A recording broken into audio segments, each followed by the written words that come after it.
Hello everyone and welcome to this updated tutorial on the AD5 Graduates competition. I will address in particular the testing phase because there are some novelties about the way we will test you, and this is of course of importance to all the applicants.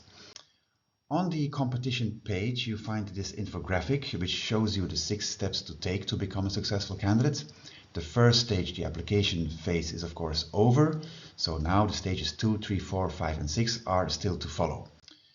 Just to remind you, you needed a university degree, a 3-year university degree to be eligible for this competition, and your diploma must be awarded before the 30th of September, and we are looking to select 1,490 successful candidates. There was also of course a language criterion. You needed to tell us 2 test languages, 2 EU test languages for you to sit your tests in. The procedure is explained on this slide here. So the application phase, as said, is over, and we are now moving into the second phase, which is the testing. Now, as you know, all testing will take place remotely, and the testing will take place over 2 separate days. So in the first day, we will test your reasoning skills, and in a second day, we will test the remaining tests. So you will sit the EU knowledge test, the digital skills test, and the written test on day 2. And the best ranked candidates are the ones who are eventually the successful candidates that will end up on the reserve list, which is the pool of recruitable people. So in detail, the application phase, as said, is closed, but you can still upload your supporting documents, so your degree basically, by the 7th of October of this year. Everybody who has submitted their application by the 10th of March in the past, of course, will be invited to this first day of testing, during which we will only test your reasoning skills. Okay? This first day of testing will take place in October or November. Not everybody will be tested on the same day. As you know, we have a population of 175,000 people to test. So you understand that we cannot test everybody on the same day.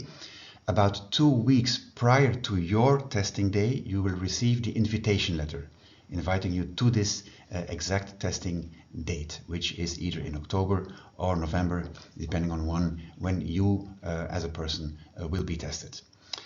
As shown on this slide, we will test your verbal, numerical and abstract reasoning skills.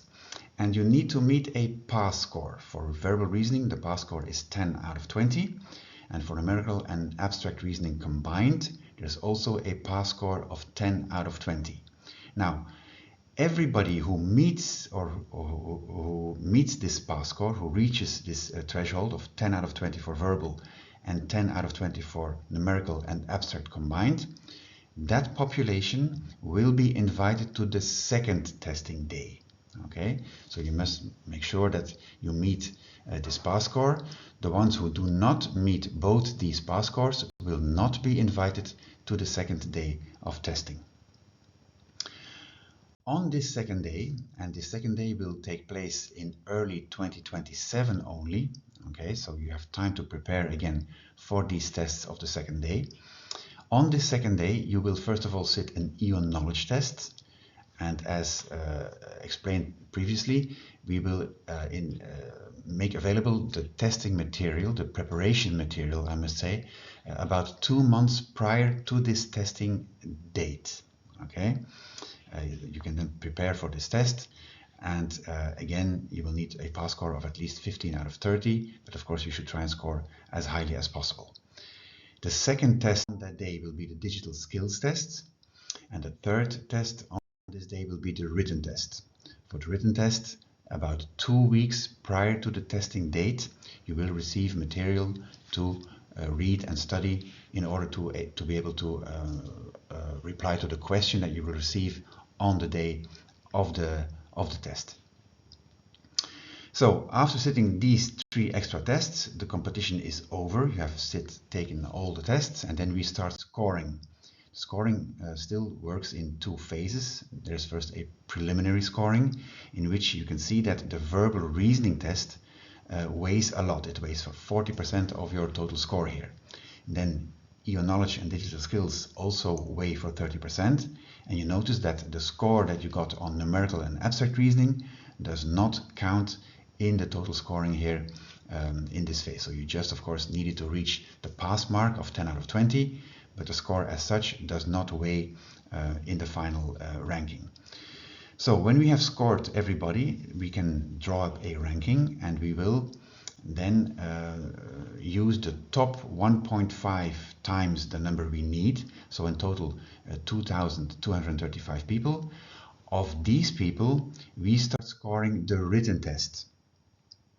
And then we can make up a final scoring in which the weight is a bit different. Still, the verbal reasoning test counts for 35%. EU knowledge and digital skills now weigh for 25%. And then we weigh the written test for 15% of the final scoring. And in this way, we can then draw up a final list of successful candidates. The 1,490 best ranked people are the ones that end up on the list of successful candidates, or the so-called reserve list, which is a pool of which all institutions can then recruit their staff. Once you are in this list, you will have access to vacancies to which you can apply freely, and also the recruiting bodies, the different institutions, have access to this list, and they can invite you if they see a vacancy and if they see that you seem to be fit to fill a vacancy that they have at stake and that they need to fill. So I hope this is clear, and this gives you some more insight on how we will test. Of course, closer to the testing dates, we will send you the invitation letters, and then you will know the exact date when you as a person will be tested. All the best of luck. Start preparing for this testing, and I wish you all the best for this competition and maybe other opportunities later on. Thank you, and bye-bye.